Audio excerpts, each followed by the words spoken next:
Olá, bom dia, boa tarde, boa noite, pois não sabemos que hora você vai estar assistindo este vídeo. Que Deus abençoe a sua vida, que a paz que excede todo entendimento esteja guardando o teu coração.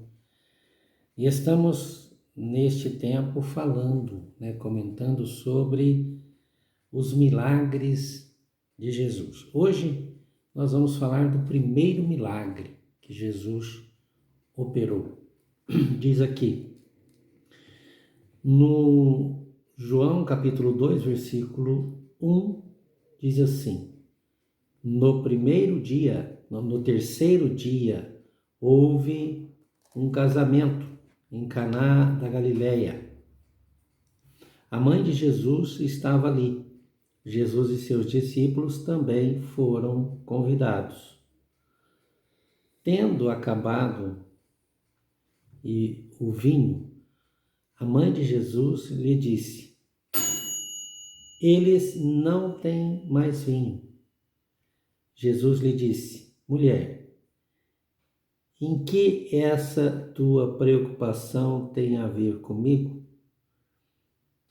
Ainda não é chegada a minha hora. Sua mãe disse aos serviçais: seja o que for que ele vos pedir, fazei.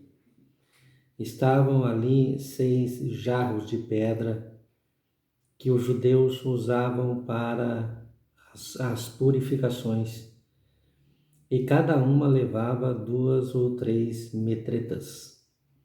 Jesus disse aos serviçais: enchei os jarros com água, e os encheram até a borda.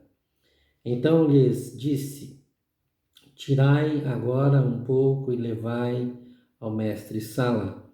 E eles assim o fizeram. Quando o mestre-sala provou a água transformada em vinho, não sabendo de onde viera, embora soubesse os serviçais que tiraram a água, chamou o noivo. Ele disse: todo homem serve primeiro bom vinho, e depois que os convidados já beberam bastante, o vinho inferior é servido. Tu, entretanto, guardaste o bom vinho até agora. Com esse deu Jesus princípio a seus sinais em Caná da Galileia, manifestou a sua glória e os seus discípulos creram nele. Então, está aqui esse texto. No terceiro dia. O que é esse terceiro dia? Jesus foi batizado por João, né? Se você ler o capítulo anterior, você vai ver que Jesus é batizado nas águas, e no dia seguinte ele começa a chamar os discípulos. E aí então tem o primeiro dia, e depois tem no dia seguinte, o segundo dia, e esse no terceiro dia. Então, esse terceiro dia refere-se ao dia depois, o terceiro dia depois do batismo.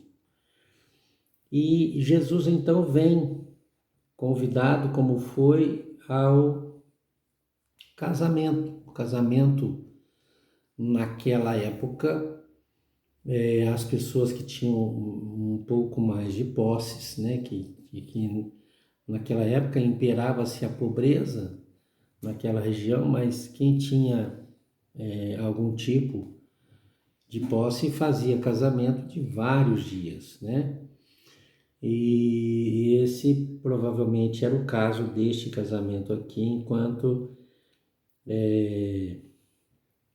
quando Jesus chegou lá no casamento, Maria já estava lá. Não se sabe qual o tempo foi do casamento. A única coisa que se sabe é que o vinho, né, o sinal da alegria, o tipo da alegria, né, na Bíblia é ilustrada como vinho, né? O vinho é um sintoma de alegria, é uma figura da alegria. E o vinho tinha acabado. E Maria então chega até Jesus, por todas as palavras proféticas, né, que ela já tinha ouvido, ela sabia que Deus ia usar Jesus e exatamente logo depois do batismo, então Maria foi a que fomentou, né, que incentivou Jesus a começar o ministério. Por isso a expressão de Jesus, mulher, em que essa tua preocupação tem a ver comigo? Ainda não é chegada a minha hora. Mesmo assim, Jesus assentiu e operou aquele milagre, né? A água transformada em vinho. Esse milagre, ele nos dá a seguinte direção aqui, né? Vamos ilustrar esse tempo aqui. No terceiro dia, com a primeira frase aqui que nós lemos aqui, as primeiras palavras no capítulo, no terceiro dia, então eu posso levar você no terceiro dia que Jesus morreu, ele ressuscitou. Jesus é o vinho novo. Então, os vinhos que tinham sido servidos eram vinhos já envelhecidos, de qualidade, mas de repente aquele vinho acabou. Então Jesus pega uma água, transforma em vinho, e aquele vinho é exatamente novo, foi feito naquela hora. Qualquer viticultor sabe que vinho novo não é bom tomar. Ele vai dar dor de cabeça, ele vai deixar a pessoa embriagada. Ele não vai ser bom por causa da acidez. Porém, o homem que provava, o mestre Sala, o provador do vinho, ao experimentar, declarou que aquele vinho novo era melhor. Então, Jesus é o vinho novo. Jesus é o vinho que de fato traz alegria para a nossa vida. E o vinho também, a água transformada em vinho, mostra a transformação que acontece quando Jesus entra na nossa vida, quando nós o recebemos como nosso Senhor e Salvador. Então acontece um milagre, uma transformação. A água, né, aqui nesse caso, a água é um líquido que ela não tem cor, ela não tem gosto. Para a água ser boa, ela não pode ter gosto, não é verdade? Ela não tem substância, ela é transparente e você não consegue pegar a água em si próprio. E o vinho é muito diferente da água, ele tem gosto, ele tem cor, né? E ele tem cheiro, e a água boa, ela não vai ter cheiro. Então, o vinho, ele vai dar na tua vida gosto, sabor, vai dar cor e também vai dar cheiro. Jesus, quando ele entra na nossa vida, ele proporciona todas essas coisas.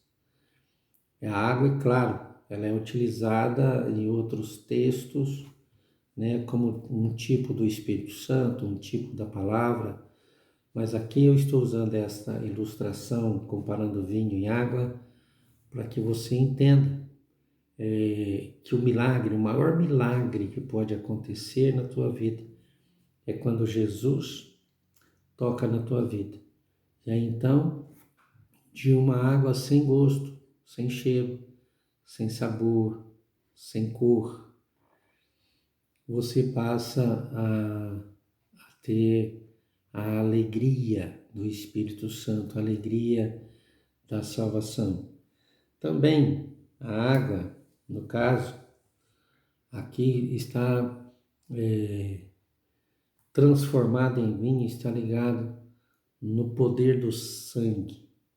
Se aquela água levada pelos serviçais não tivesse sido transformada, o mestre Sala diria aos convidados que não tinha mais vinho e que eles teriam que tomar água. Em outras palavras, o mestre Sala deveria dizer aos convidados que a alegria acabou e agora vai ter que ser uma vida normal. Normalmente você toma água, né? Quando você vai em algum lugar e toma um suco, então aquilo é um sabor diferente. Você não faz isso constantemente, né? A água você faz para matar a sua sede constantemente. Porém, a água é corriqueira na nossa vida, mas o suco é em momentos específicos. No caso, o vinho também era em momentos específicos. E assim, quando o mestre Sala viu aquele vinho, né, e o experimentou, disse que ele era o melhor vinho. Que você permita que Jesus transforme você no melhor vinho, aonde tem cheiro, cor, tenha sabor e tenha aparência, tenha elementos que preencha a sua vida e também ilumine a vida de outras pessoas. Que Deus abençoe a sua vida.